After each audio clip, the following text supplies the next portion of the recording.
Belum pernah Allah menciptakan makhluk seindah manusia, sesempurna manusia. Belum pernah. Itu di Ragunan makhluk Allah puluhan ribu. Bandingin nama kita, bagus mana?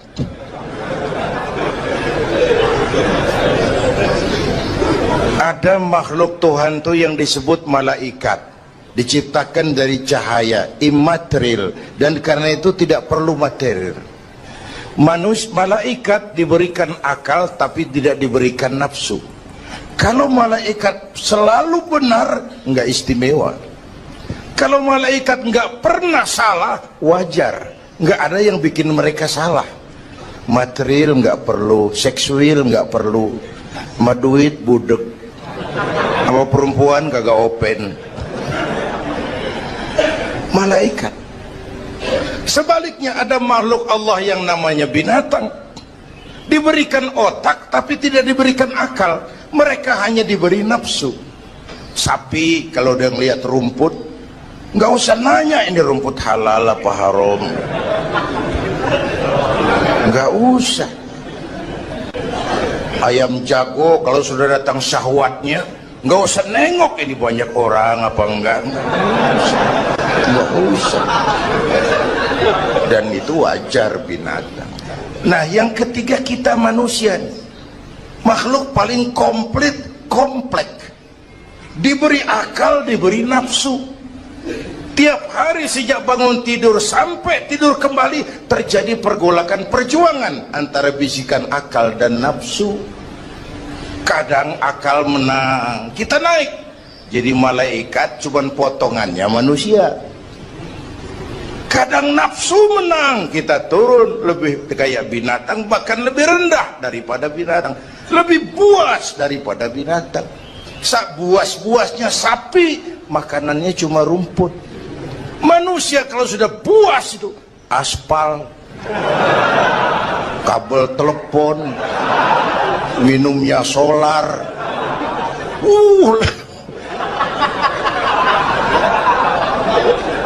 lebih buas dari binatang sekalipun.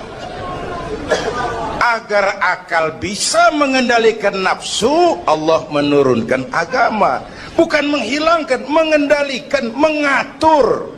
Manusia tanpa nafsu bukan manusia. Manusia nafsu melulu, kebo.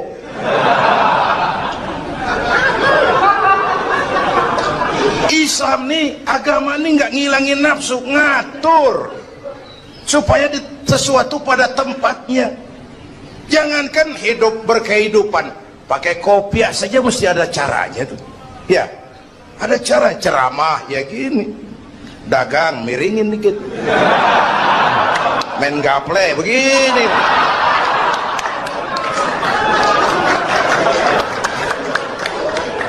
Pakai kopiah aja ada cara aja tuh. Mengendalikan nafsu itu ditempatkan pada tempatnya, bukan menghilangkan nafsu. Laki-laki perlu perempuan, perempuan perlu laki-laki, itu nafsu. Islam ngatur lewat pintu yang disebut nikah. Maka dalam Islam jangankan orang biasa, kiainya boleh kawin. Bener, saya kalau kiai nggak boleh kawin saya pilih mundur saya. Berat rontok rambut.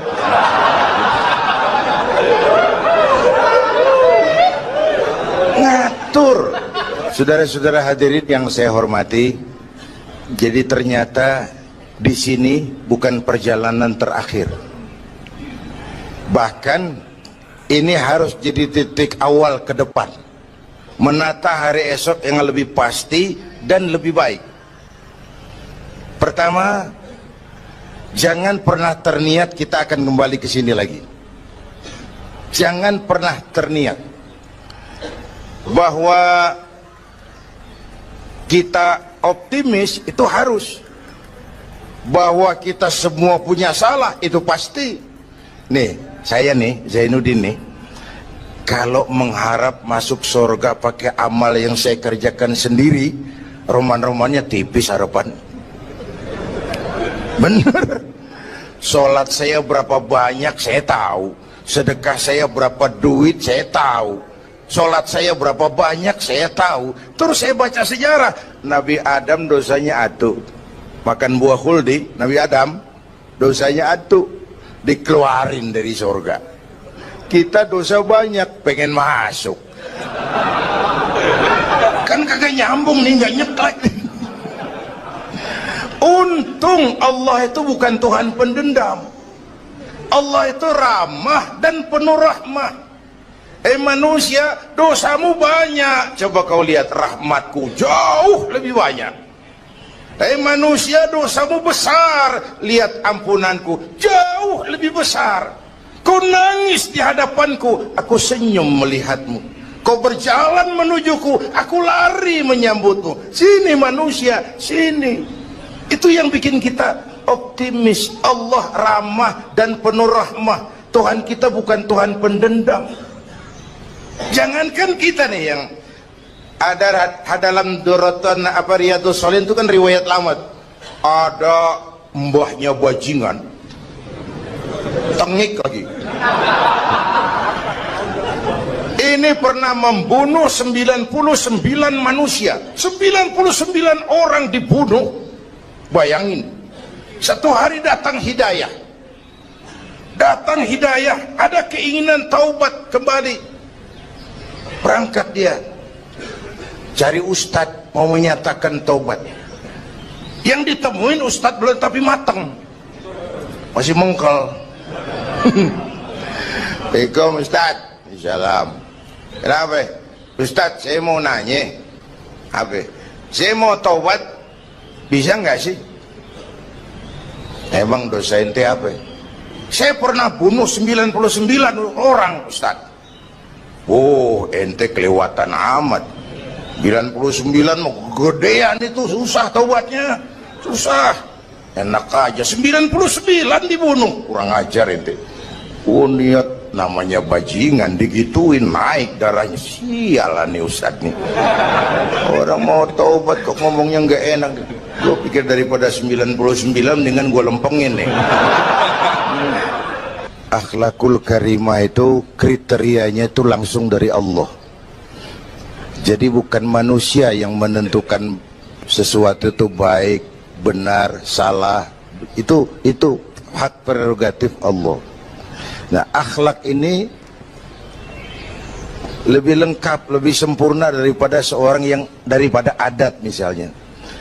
Anak muda yang lewat di depan orang tua membungkukkan badan, itu dianggap sudah cukup beradat, tapi belum tentu berakhlak. Niatnya apa dia bungkukin badan? Ngedek kaki-kaki udah bongkok. Tergantung niatnya itu. Secara adat dia sudah beradat, tapi belum tentu berakhlak, bergantung motivasinya. Oleh sebab itu dalam Islam, akhlak itu 3.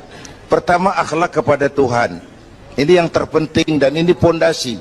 Akhlak kepada Tuhan itu intinya 2. Jangan menyekutukannya dengan sesuatu pun, jangan menyembah kecuali hanya kepadanya. Itu berakhlak apa tidak kita kepada Tuhan, kelihatan dari 2 ini.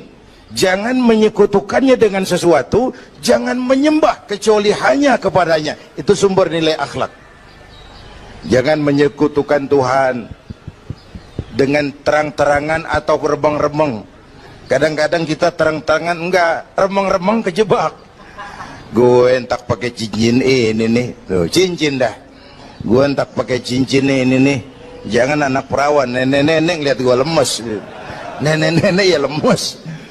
Nah, jangan menyembah kecuali hanya kepadanya. 1. Yang kedua, akhlak kepada sesama. Baik sesama muslim, non-muslim, dan seterusnya. Yang ketiga, akhlak kepada lingkungan. Dia mau pohon ini kan kita harus berakhlak. Sama air kita harus berakhlak. Satu saat kampung saya banjir, saya ngomong sama engkong saya, "Kong banjir kong." Kata engkong saya, "Biarin, bukan salah air, habis salah lo." Salah kita bagaimana? Lah, lo tempat air lo tempatin. Yang punya tempat datang dia kagak ngerti, ini tempat gua di sini nggak beda lo. Banjir. Artinya apa? Di Jakarta ini kita nggak ngasih tempat buat air, pantas dong dia ngayap kemana-mana. Al-Quran mengajarkan, wa tilkal ayyamu nudawiluha bainan nas. Hari itu kami putar di antara manusia. Tidak ada yang tetap. Segalanya pasti berubah. Sehingga para filosof bilang yang tetap adalah perubahan. Yang tetap adalah perubahan. Ada saat datang, ada saat pergi. Ada hari dilantik, ada saat menyerahkan jabatan. Ada saat berdiri, ada waktunya duduk. Semua datang dan pergi silih berganti. Dalam proses perubahan itu sering terjadi pergeseran nilai. Ya Bu? Apaan? Serius banget. Emang kudu serius. Dalam perubahan itu sering terjadi yang disebut pergeseran nilai. Sebab apa? Sebab Al-Quran sudah memberikan indikasi. Kalla innal insana la yatgha ar-ra'ahus taghna. Manusia sering lupa diri apabila melihat dia berada dalam posisi yang mapan. Baik kemapanan itu karena kemampuan intelektual, karena kekuatan materi, atau karena faktor kekuasaan. Dikala itu orang sering lentur dan luntur, mengalami proses degradasi. Banyak orang tadinya dengan lantang teriak berantas korupsi, ganyang korupsi, cuma karena belum dapat kesempatan. Begitu dapat kesempatan, korupsinya lebih gila dari yang diteriakin. Ada nggak yang model begitu? Di luar negeri. Di luar negeri, luarnya lagi malah. Terjadi proses degradasi. Makanya saya sih ngarepin ini menteri-menteri kabinet baru kayak yang kemarin dilantik, DPR baru, saya ngarepin waktu dilantik tuh baca doanya nawaitu sauma godin. Niat puasa dulu deh. Ini negara lagi kurang tapi bagus, ekonomi masih gonjang ganjing, rakyat masih Senin Kemis. Nawaitu sauma godin dulu deh. Nunda dulu, nunda tempe boleh abis maghrib. Nunda entaran. Tahu boleh abis maghrib. Menteri mau naik mobil mewah boleh, ntar kalau ekonomi udah mendingan, rakyat napasnya udah pada lega. Nawaitu saum, ini malah dilantik malah Allahumma lakasumtu. Doa buka puasa yang dibaca habis rakus semua jadi.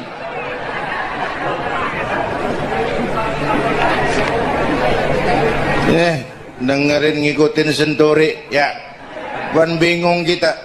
Siapa yang nanggung jawab ini? Yang jawab banyak banget, yang nanggung kagak ada. Bener nih, yang jawab semua jawab pakai jurus bekelit.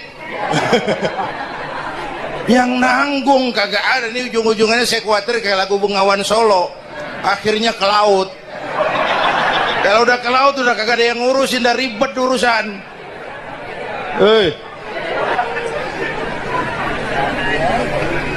Kita ini sekarang banyak yang merasa pinter tapi tidak pinter merasa.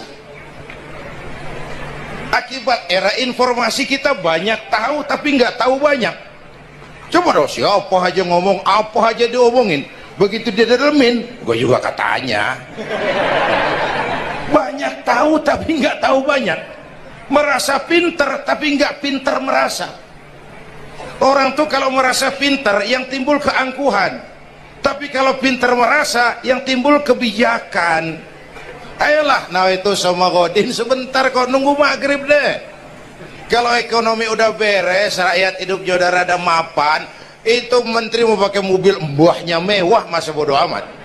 Ya, dong menteri-menteri di Inggris harga mobil dinasnya 200 jutaan. Padahal Inggris yang bikin Rolls Royce, Inggris bikin mobil Bentley, Inggris bikin mobil Aston Martin. Aston Martin itu merek parfum apa mobil pakai? Hah? Merek parfum apa mobil? Merek mobil bang. Itu Aston Martin yang dipakai James Bond itu. Oh iya iya, punya pakai? Gue juga katanya.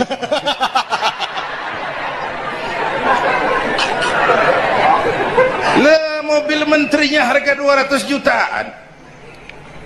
Menteri-menteri Malaysia pakai mobil Proton Saga, produknya sendiri. Kita 1,3 miliar. Ada mudah-mudahan mobil dinas baru ini bisa meningkatkan kinerja saya, kata seorang menteri. Dodol. Apa hubungannya mobil mewah sama kinerja? Apa hubungannya mobil mewah sama kinerja? Kalau memang mental bajai, biar naik Mercy juga selandang-selandang nggak karu-karuan. Mental. Dan ini saya mau bicara, kita perlu stabilitas temperatur batin atas terjadinya perubahan yang membawa pergeseran nilai. Kita harus kayak ikan di laut. Ibu tahu ikan di laut? Tahu?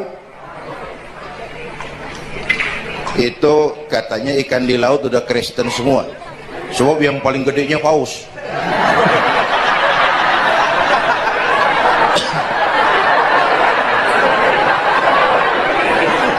Menghadapi arus perubahan kita itu harus seperti ikan di laut, kata saya tadi.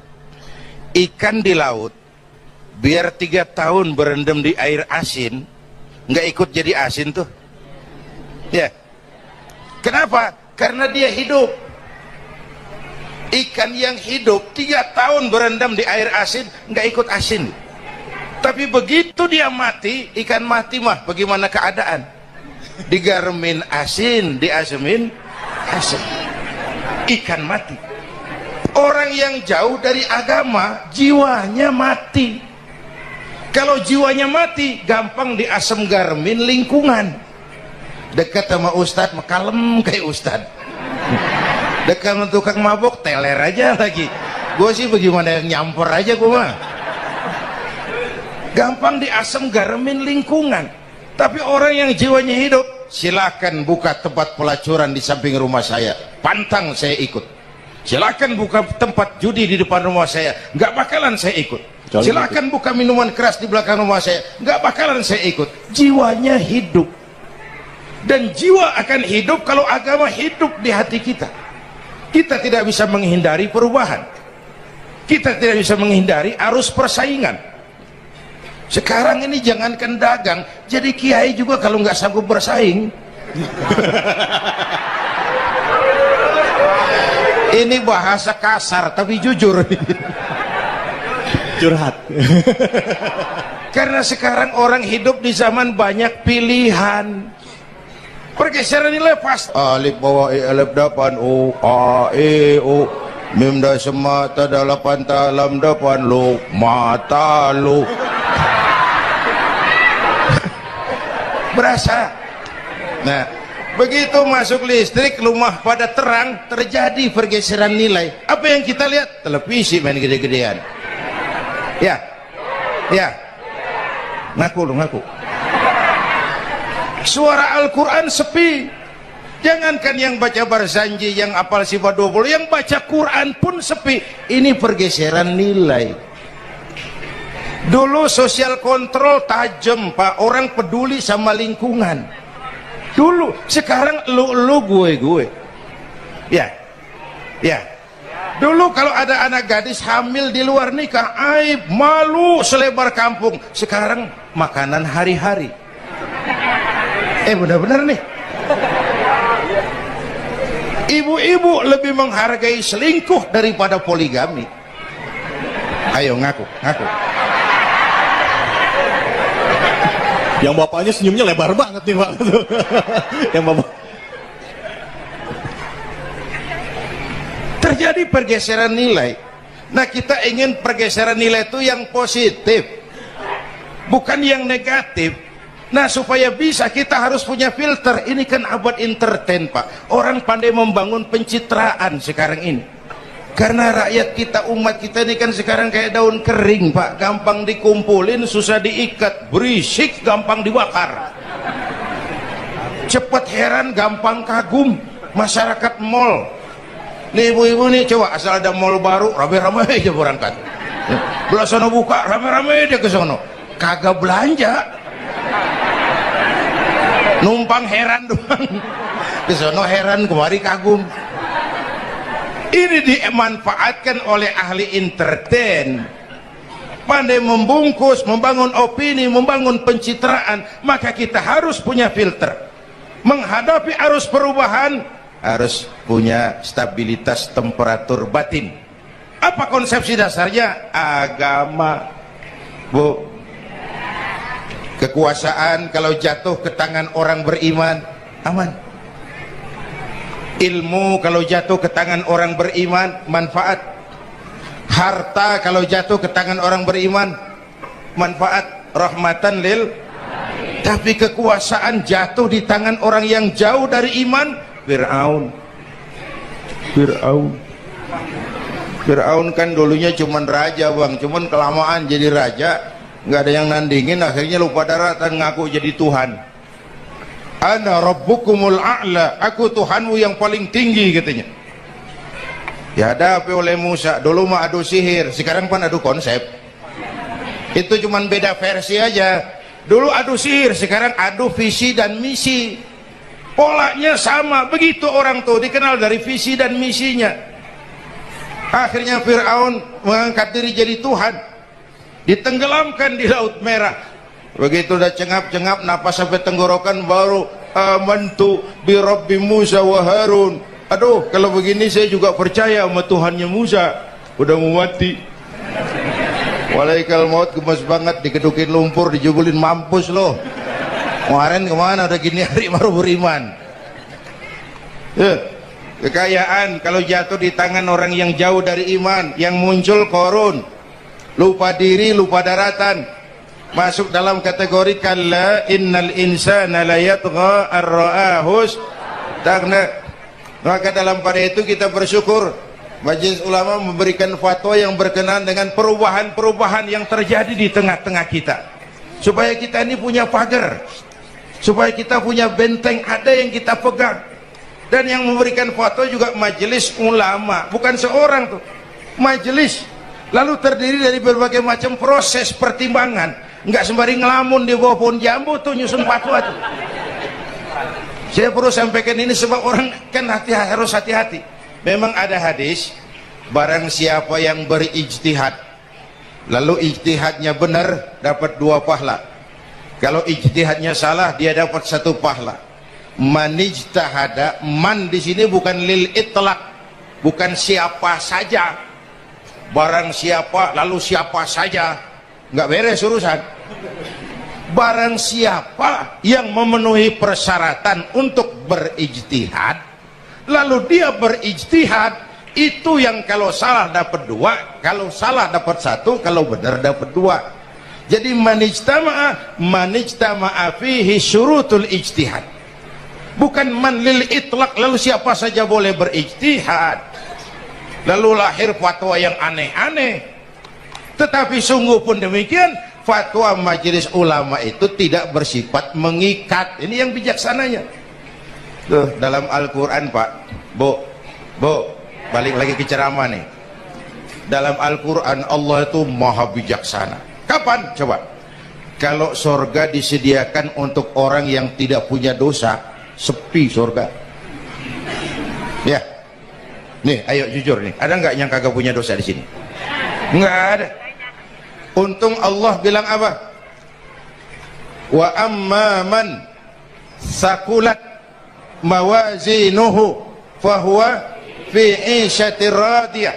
Orang yang timbangan kebaikannya lebih berat dari timbangan La ilaha illallah, bahwa tidak ada Tuhan yang perlu disembah selain daripada Allah Subhanahu wa ta'ala. Ini hakikatnya merupakan inti daripada ajaran rasul-rasul terdahulu. Kenapa? Seluruh rasul bersumber dari satu sumber yang sama, yaitu dari Allah Subhanahu wa ta'ala. Maka prinsip ajaran ketuhanan yang mereka bawa tentu saja sama. Nabi Adam mengajarkan la ilaha illallah, Nabi Nuh mengajarkan la ilaha illallah, cuma tentu sambungannya Nuh Rasulullah. Nabi Ibrahim mengajarkan la ilaha illallah, Ibrahim Rasulullah. Nabi Musa mengajarkan la ilaha illallah, Musa Rasulullah. Bahkan Nabi Isa mengajarkan la ilaha illallah, Isa Rasulullah. Dan Nabi Muhammad mengajarkan la ilaha illallah, Muhammadur Rasulullah. Akhlak manusia kepada Allah dengan menanamkan tauhid. Jadi kalau ingin berakhlak yang benar kepada Allah, jaga tauhid, pegang teguh akidah. Saudara-saudara kaum muslimin rahimakumullah. Lawan daripada tauhid adalah kufur. Kufur bisa dua. Bisa kufur iman, bisa kufur nikmat. Kufur itu sifatnya, kafir itu orangnya. Ada orang kufur iman, dan ini merusak akhlak kepada Allah Subhanahu wa ta'ala. Kufur iman itu kadang-kadang bentuknya syirik, orangnya disebut musyrik. Kufur iman itu kadang-kadang bentuknya nifaq, orangnya disebut munafik. Kufur iman itu kadang-kadang bentuknya riddah, orangnya disebut murtad. Ini merupakan jenis daripada kufur-kufur iman dan tergelincirnya manusia daripada akhlak kepada Allah Subhanahu wa ta'ala.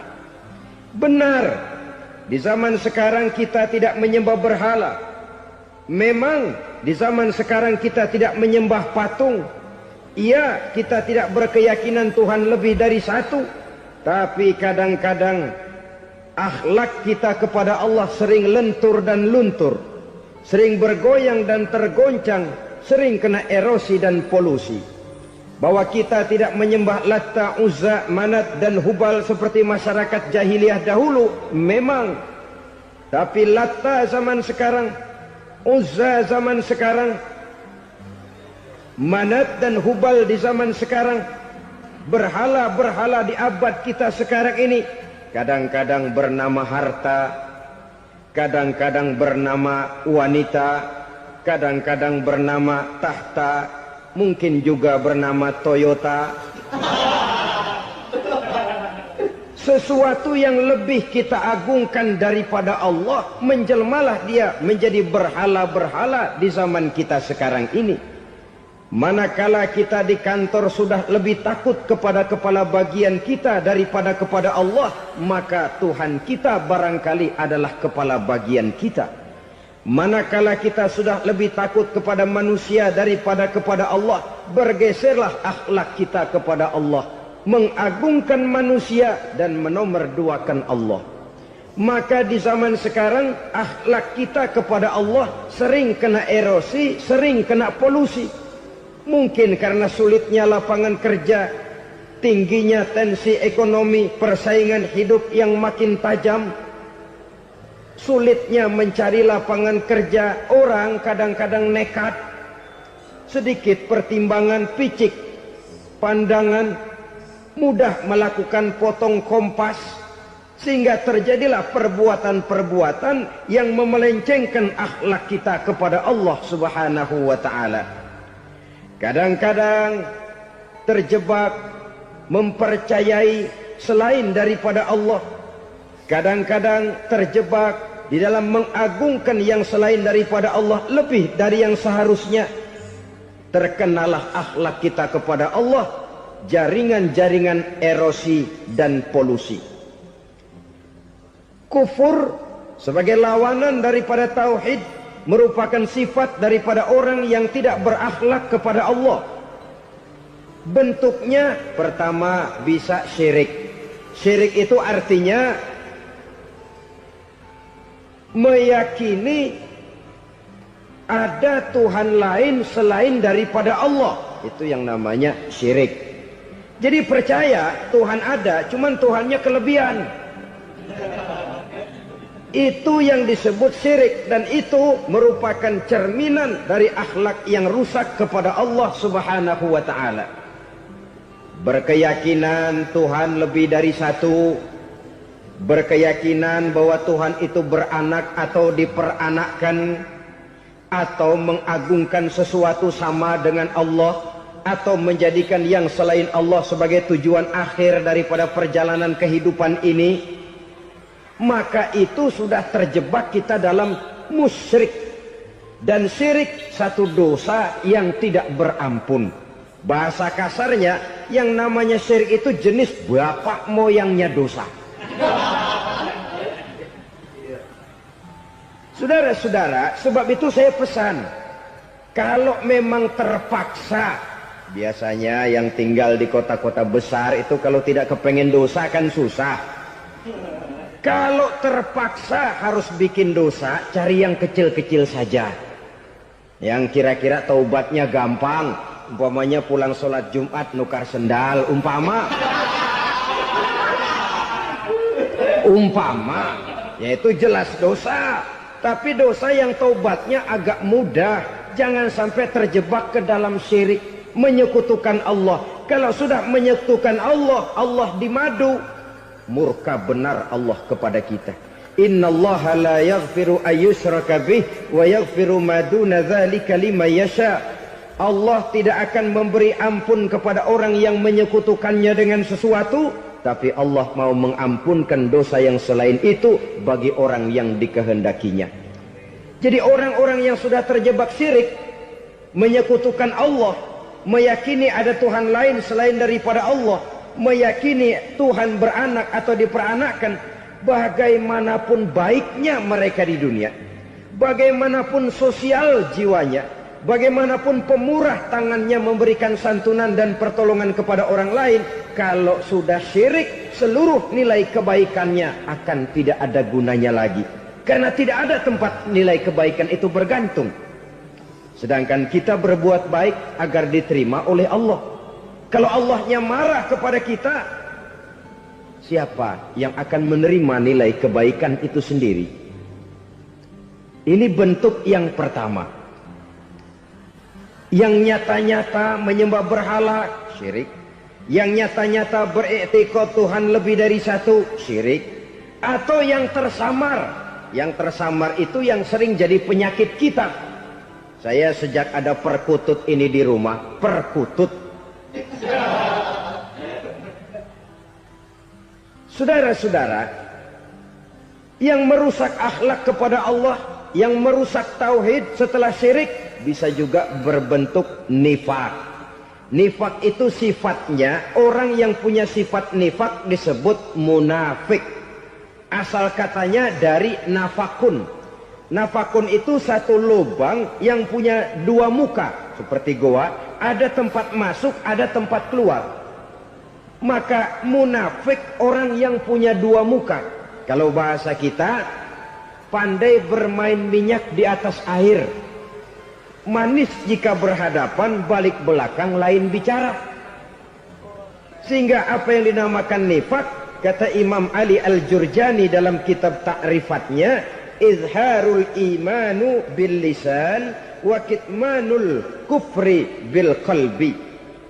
Menyatakan, menampakkan iman dengan lidahnya, tapi menyembunyikan kekafiran dalam hatinya. Dengan kata lain, lidahnya mah iman, hatinya mah kafir. Padahal hati itu yang dilihat, padahal hati itu yang dinilai. Kenapa lidahnya mengaku iman? Ya mungkin karena kepepet, mungkin karena kepentingan, mungkin karena ingin mencari kelemahan orang, lalu dia pura-pura beriman. Tapi sesungguhnya hatinya kufur. Ini merupakan penyakit munafik. Dan terus terang, menghadapi orang munafik jauh lebih berat daripada menghadapi orang kafir. Kenapa? Munafik ini kan musuh dalam selimut. Mau dibilang musuh nyata-nyata, apalagi di zaman Rasul ya, ketika periode Madinah, berat sekali menghadapi orang munafik. Mau dibilang kafir, kalau ketemu assalamualaikumnya medok juga. Mau dibilang mukmin, di belakang ngegerundel, nyari-nyari penyakit, nyari-nyari lantaran, mencari-cari gara-gara. Kalau kafir jelas kafirnya, kalau musyrik jelas musyriknya. Tapi munafik, di depan kita dia mengaku beriman, di belakang kita dia caci maki kita. Maka demikian rupa watak orang munafik, Allah benci betul. Sampai dalam Quran orang munafik itu divonis innal munafikin fid darkil asfal minan nar. Orang-orang munafik di dasar jurang neraka yang paling bawah, keraknya neraka.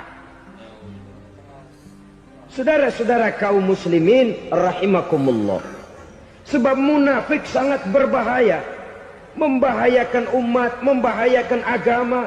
Di depan kita mereka ngaku pura-pura beriman, kalau pidato luar biasa, memuji agama setinggi langit, menampakkan seolah-olah dia orang yang dekat dengan agama. Saudara-saudara, agama penting, agama mutlak, tapi yang ngomong begitu agamanya apa, remeng-remeng. Cuma sekedar lipstick, cuma sekedar dekorasi, cuma sekedar kamuflase buat ngibuli orang lain. Dia mengaku beragama, mengatakan agama mutlak, menganggap agama penting, seolah-olah memperhatikan benar tentang tatanan kehidupan beragama, tapi sebenarnya di hatinya tidak lebih berkecamuk penyakit-penyakit kufur. Maka sifat munafik ini termasuk menodai tauhid, artinya merusak akhlak kita kepada Allah Subhanahu wa ta'ala. Sifat yang ketiga yang juga merusak akhlak kita kepada Allah dinamakan riddah. Riddah itu sifatnya, orang yang punya sifat riddah disebut murtad. Murtad keluar dari Islam. Keluar dari Islam tentu tadinya di dalam Islam. Oleh satu perbuatan dia bisa menjadi murtad. Misalnya tadinya dia iman benar kepada Allah, tapi melarat. Kadang-kadang sehari masak, 3 hari libur. Akhirnya oleh kesulitan ekonomi dia tidak kuat. Ada yang menawarkan kebaikan, dibawain supermi, dibawain obat-obatan, diberikan beras. Goyah imannya. Keluar dia dari Islam, ikut agama orang yang memberikan pertolongan kepadanya, memilih kesenangan sebentar dengan mengorbankan kebahagiaan yang kekal. Maka orang semacam itu riddah sifatnya, murtad orangnya, keluar dari Islam. Dan yang menyebabkan kita murtad bukan cuma orang nyata-nyata memproklamirkan diri keluar dari Islam tapi lalu mengikuti agama orang lain, bukan cuma itu. Mengakui ada Rasul lagi sesudah Nabi Muhammad bisa menyebabkan kita murtad. Mengingkari nikmat Allah bisa menyebabkan kita murtad. Meyakini semua agama benar bisa menyebabkan orang menjadi murtad. Meragukan kesempurnaan dan kelengkapan Al-Quran bisa menyebabkan orang jadi murtad. Mengingkari sunnah bisa menyebabkan orang menjadi murtad. Banyak hal-hal yang bisa mendatangkan penyakit riddah dan membuat pelakunya menjadi murtad. Dan ini menodai akhlak kita kepada Allah Subhanahu wa ta'ala. Itu tadi kufur iman, saudara-saudara. Nyata-nyata mengingkari Allah, baik dalam bentuk syirik, nifak, ataupun riddah. Kufur yang kedua dinamakan kufur nikmat. Apa itu kufur nikmat? Sitru nikmatil mun'im au ya'malu fi mukhalafatil mun'im. Menutup-nutup nikmat Allah, atau melakukan perbuatan yang menentang, bertentangan dengan kehendak yang memberikan nikmat. Jadi kufur nikmat pertama, nutup-nutupin Tuhan. Tuhan jalingin. Duit lu banyak amat, dari mana? Gua kerja. Lalu kerjanya nomor 1.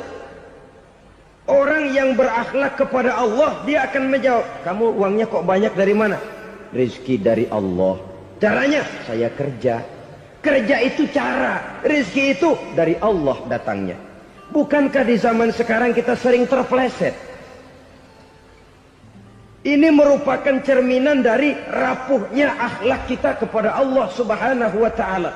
Karena usaha saya memang, karena saya peras keringat banting tulang, tentu. Tapi sadarkah kita bahwa sepanjang yang bisa kita lakukan cuma berusaha, peras keringat banting tulang?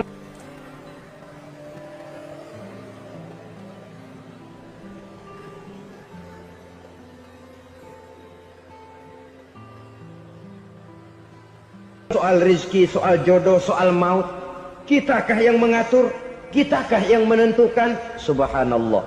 Manusia sungguh tidak berdaya menghadapi 3 hal paling pokok ini. Rezeki, kita cuma bekerja. Kitakah yang menentukan? Tidak.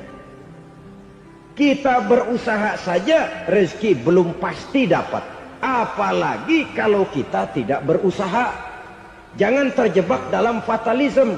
Belum perang udah nyerah. Emang dasar rezeki datangnya dari Tuhan, gak usah kerja, dan ntar juga kalau dia datang. Dari mana datangnya? Kerja saja belum tentu dapat rezeki, apalagi kalau tidak kerja. Yang jelas usaha perlu kepastian, itu urusan Allah. Ini akhlak kepada Allah Subhanahu wa ta'ala. Jodoh juga begitu. Kita berusaha, kita berupaya, Allah menghendaki lain jadinya. Maut juga begitu. Siapa sih yang pengen ngadepi maut? Siapa sih yang pengen mati? Siapa sih yang pengen ketemu malaikat Israel? Tidak seorang pun kalau ditanya, kecuali mereka yang putus asa ya. Kalau otaknya masih normal, mau mati mesti belakangan dulu dari dikit. Tapi yang satu itu, saudara, kalau dia sudah datang, tenaga mana yang bisa menolak?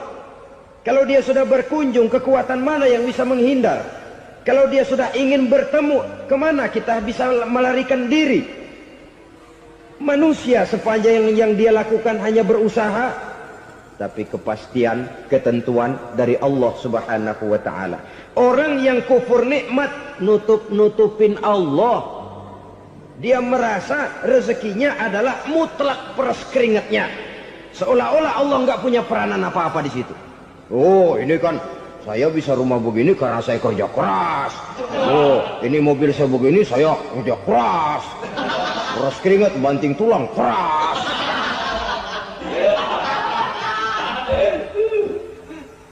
Saudara-saudara kaum muslimin rahimahkumullah. Jadi menutup-nutupi Allah.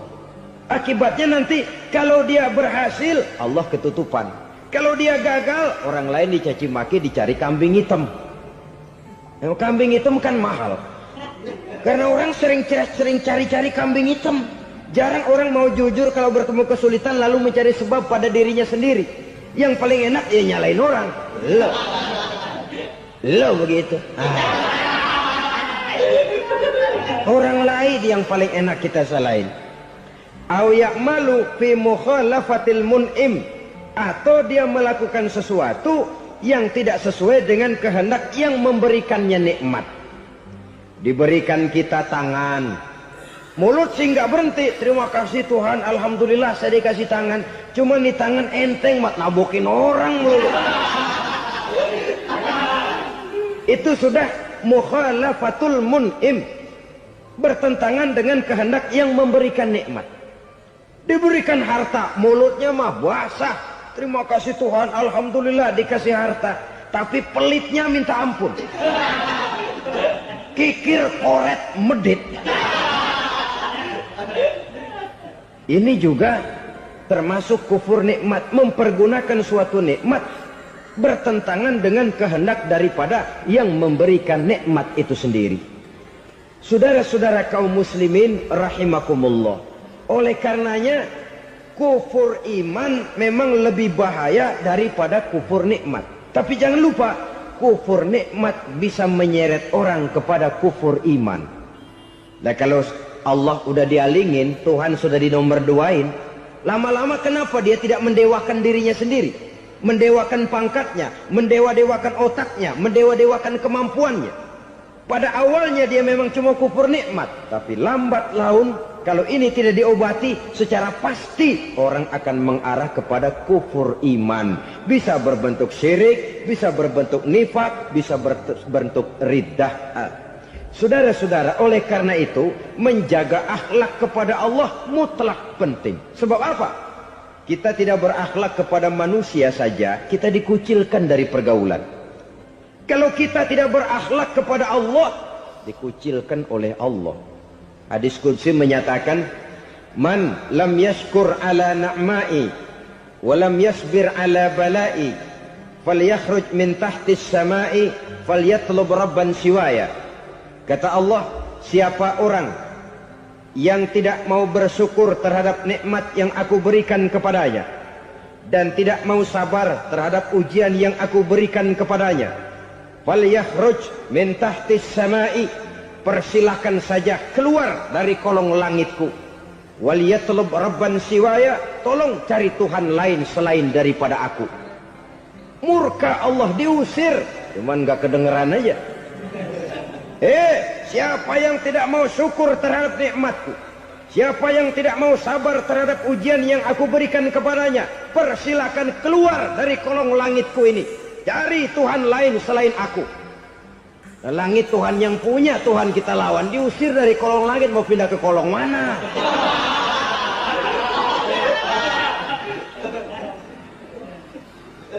Jadi jangan merasa kufur nikmat kan enteng. Iya, kelihatannya begitu, tidak sebahaya kufur iman. Tapi kufur nikmat ini merupakan anak tangga yang kalau kita sudah mulai naik, kita akan naik terus sampai kepada tingkat di mana kita mengalami kufur iman.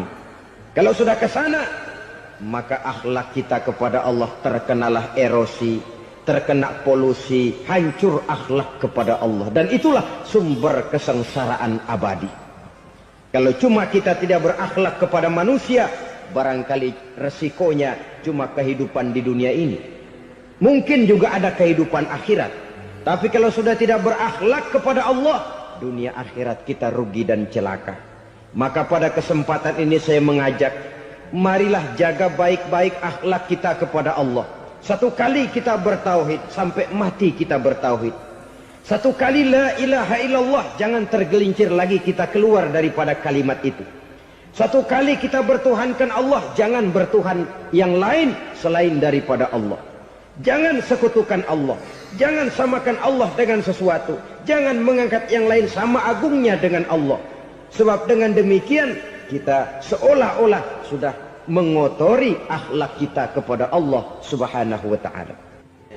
Saudara hadirin yang saya hormati, jadi oleh karenanya akhlak kita kepada Allah merupakan basis daripada kehidupan beragama. Kalau itu sudah mulai rapuh, mulai terkena erosi dan polusi, mulai rusak, dikhawatirkan nanti nilai ibadah kita kepada Allah juga akan turut ambruk karenanya. Saudara-saudara kaum muslimin rahimakumullah, tugas yang kedua, memperbaiki akhlak manusia kepada sesama manusia. Kita tahu Islam sesuai dengan namanya adalah agama damai. Maka akhlak manusia kepada sesama manusia menempati porsi yang penting dalam kehidupan beragama. Bagaimana seorang muslim bergaul, bertata krama terhadap sesama manusia. Mari kita lihat lebih jauh persoalannya. Untuk memudahkan pembicaraan dari kacamata agama, kita kelompokkan saja manusia itu dalam dua. Pertama yang seiman dan yang kedua yang tidak seiman. Yang tidak seiman itu kita sebut saja kufur atau kafir. Nah, kepada yang kafir pun kita diajarkan untuk berakhlak. Apalagi kepada yang memang nyata-nyata seiman, sekeyakinan, seakidah. Kemanapun Islam datang, ke negara manapun ia masuk, ia tidak menaburkan kerusakan. Jadi tidak benar kalau orang pernah itu menggambarkan, saking sentimennya seorang orientalis pernah menggambarkan Nabi Muhammad di tangan kirinya Quran, di tangan kanannya pedang. Menggambarkan seolah-olah Islam dikembangkan dengan kekerasan. Sebenarnya tidak sama sekali. Kalaupun dalam sejarah perkembangan Islam pernah terjadi perang, maka perang dalam Islam sesungguhnya apabila kita amati sejarahnya bukan untuk memaksakan agama. Karena memang agama tidak bisa dipaksakan. Tetapi justru untuk mempertahankan agama dari segala macam hambatan, rintangan, hinaan dan fitnahan. Tapi kemanapun yang jelas Islam masuk, dia tidak pernah membuat kekacauan, kerusuhan ataupun penghancuran. Candi Prambanan bahkan dipugar, Gereja-gereja tidak ada yang dihancurkan oleh umat Islam. Kenapa? Islam agama damai. Soal agama, soal lakum dinukum waliyadin. La ikraha fid din, qad tabayyana ar-rusdu minal ghayy. Tidak ada paksaan dalam beragama, sebab nyata yang benar dengan yang tidak benar. Belum pernah ada orang kafir masuk ke perkampungan orang Islam lalu dikejar-kejar, diteriakin kafir, kafir, sunatin.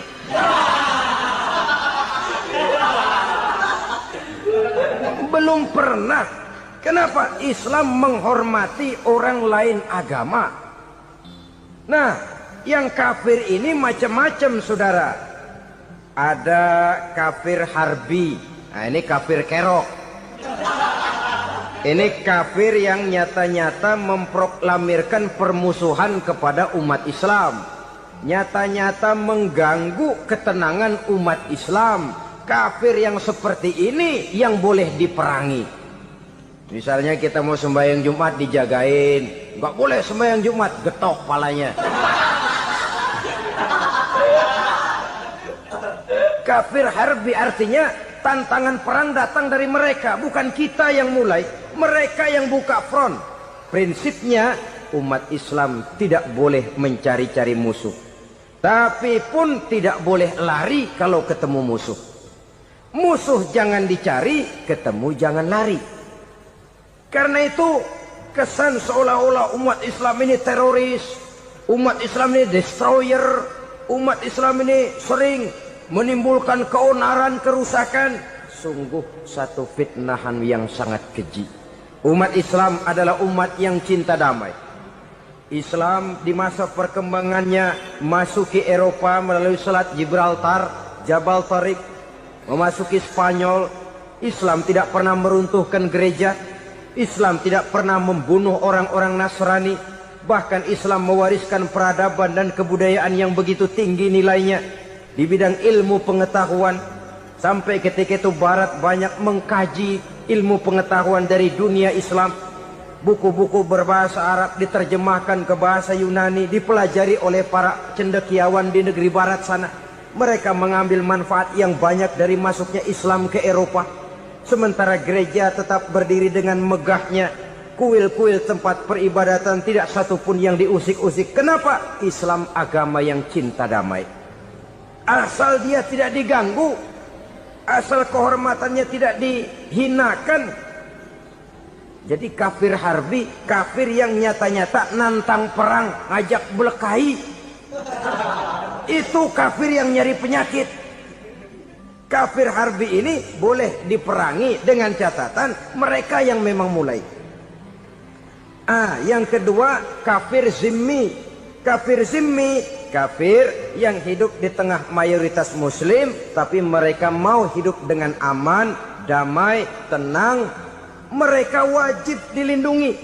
Bahkan Nabi pernah memberikan satu jaminan, man aza zimmiyan faqad azani. Siapa yang mengganggu orang kafir zimmi sama saja dengan mengganggu saya.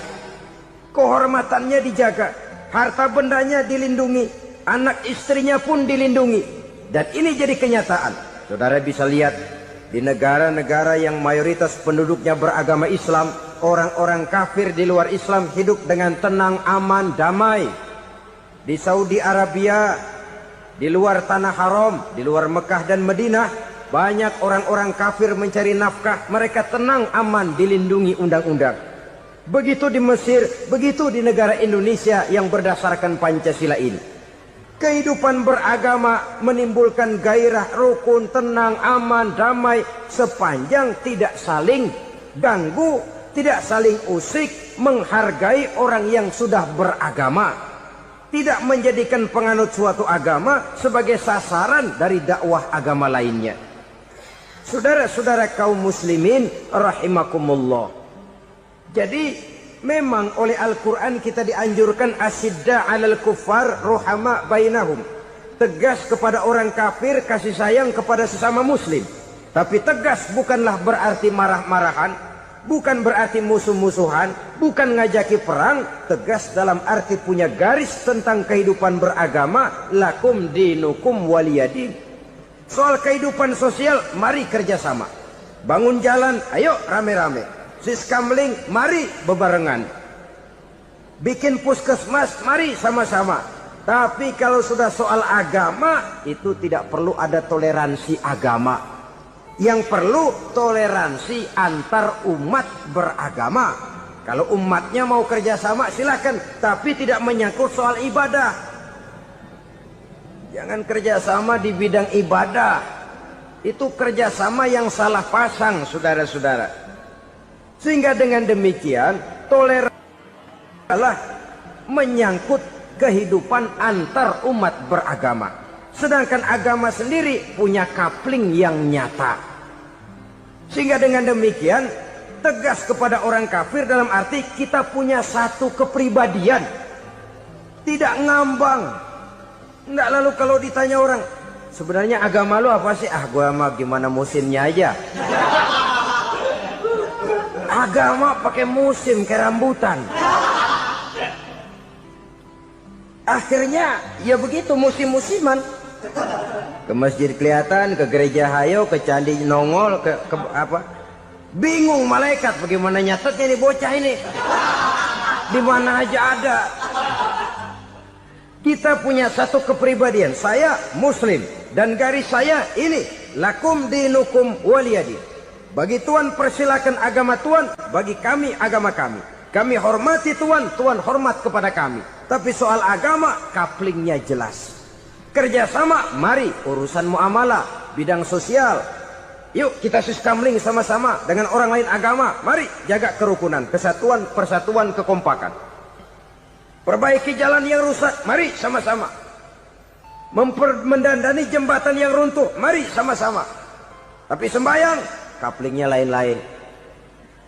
Sebab Nabi juga dulu pernah ditawarkan begitu loh sama kafir jahiliyah dulu, Quraisy itu.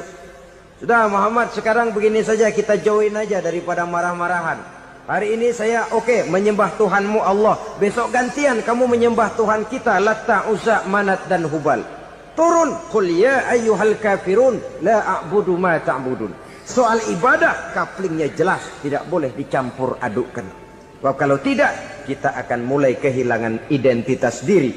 Dan disitulah krisis kehidupan keyakinan beragama dimulai. Dari krisis identitas. Hujan gede kan mulainya gerimis dulu. Di mana-mana ya gerimis dulu. Gerimis makin lama makin gede. Kita akan mulai dengan kehilangan identitas diri. Dari sana nanti kita malu mengakui keislaman kita.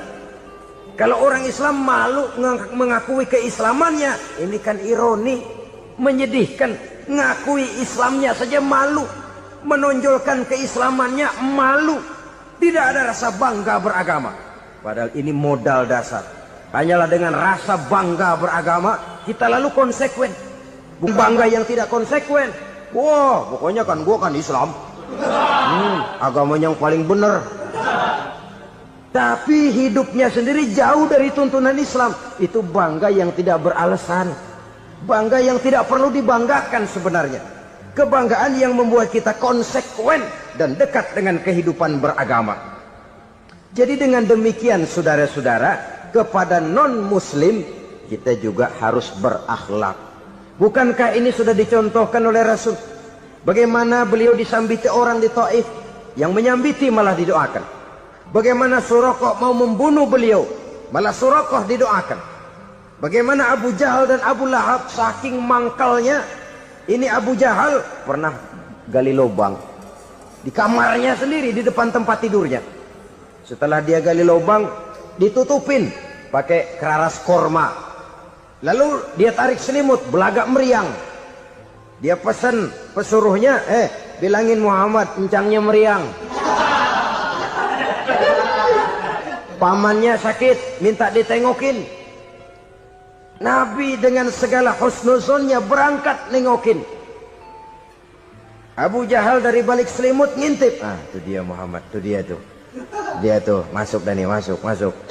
Mulai di jalan, senang Abu Jahal. Ah, terus. Begitu ke pelosok, masuk ke lubang, gue pendem terus lalu. Memang niatnya mau mencelakakan Nabi. Sudah tinggal beberapa langkah lagi Nabi akan berjalan ke arah lubang itu. Malaikat Jibril ngasih tahu, Muhammad, Abu Jahal pamanmu cuma pura-pura sakit. Di depan tempat tidur itu ada lubang sudah dia gali untuk menjerumuskan kamu. Sudah, balik pulang. Balik badan Nabi. Sudah hampir mau melangkah, kakinya malah muter pulang. Abu Jahal yang lihat Nabi sudah hampir jatuh, nggak jadi, balik pulang. Lupa kalau lagi sakit. Udah Muhammad buruan sini. Ke pintu dia kejar.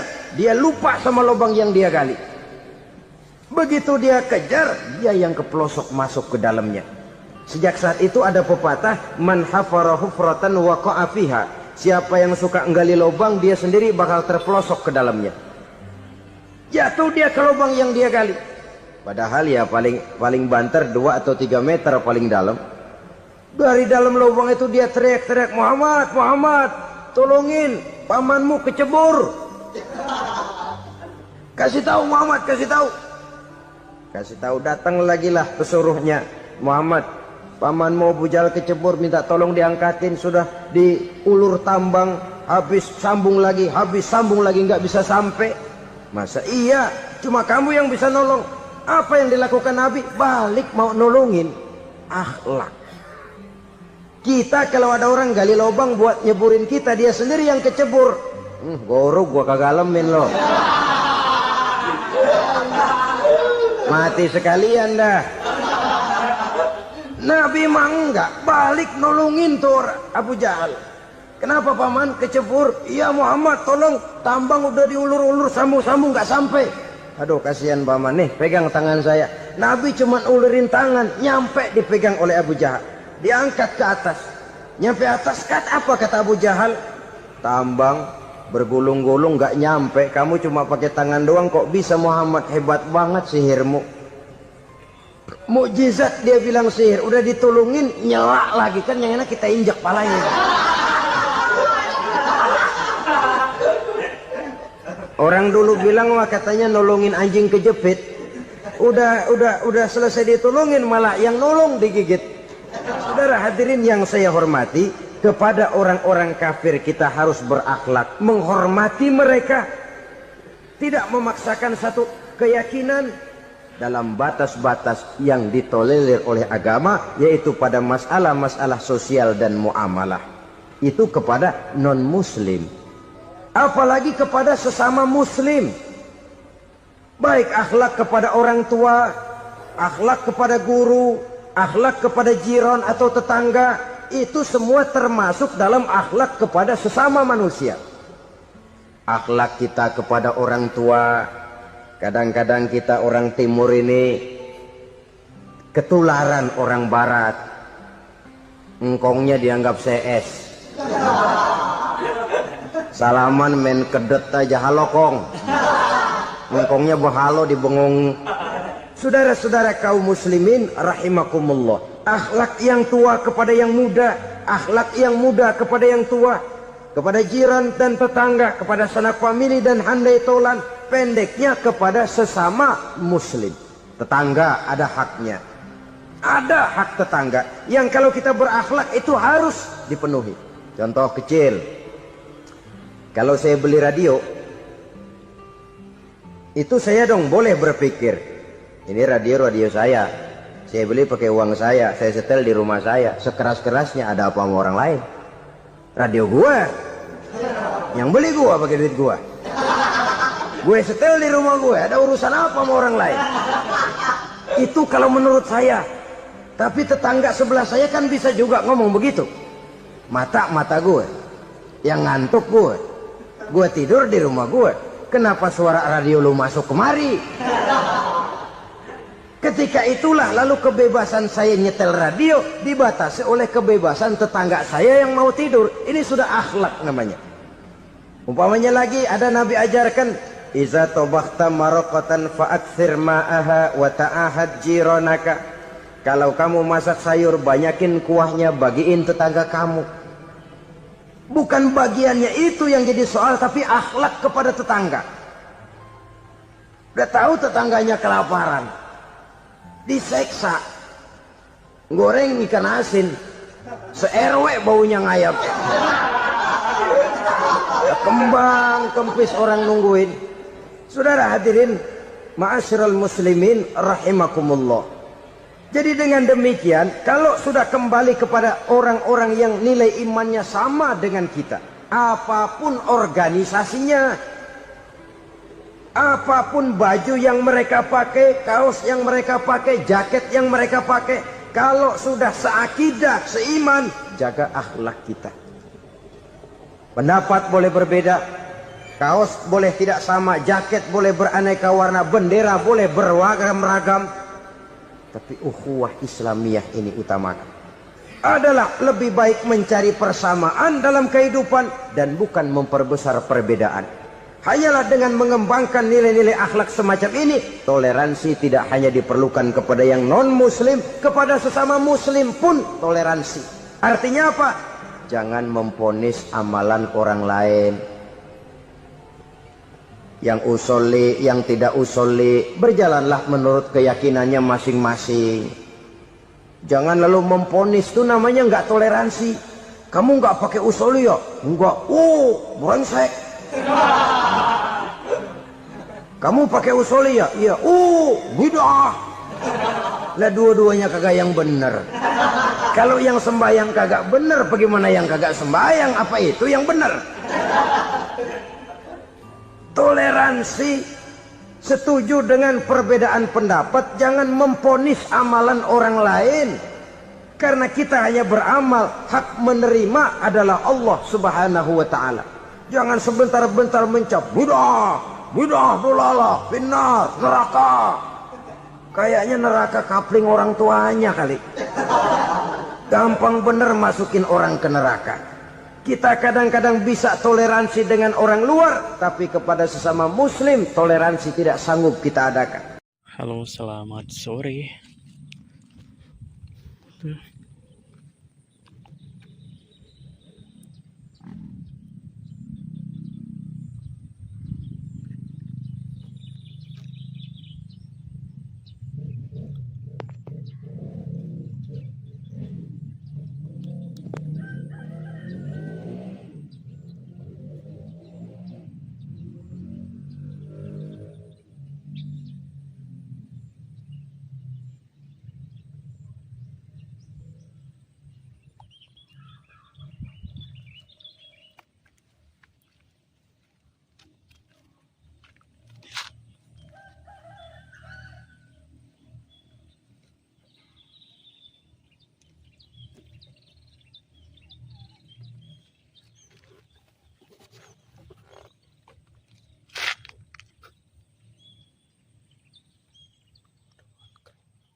Bersamamu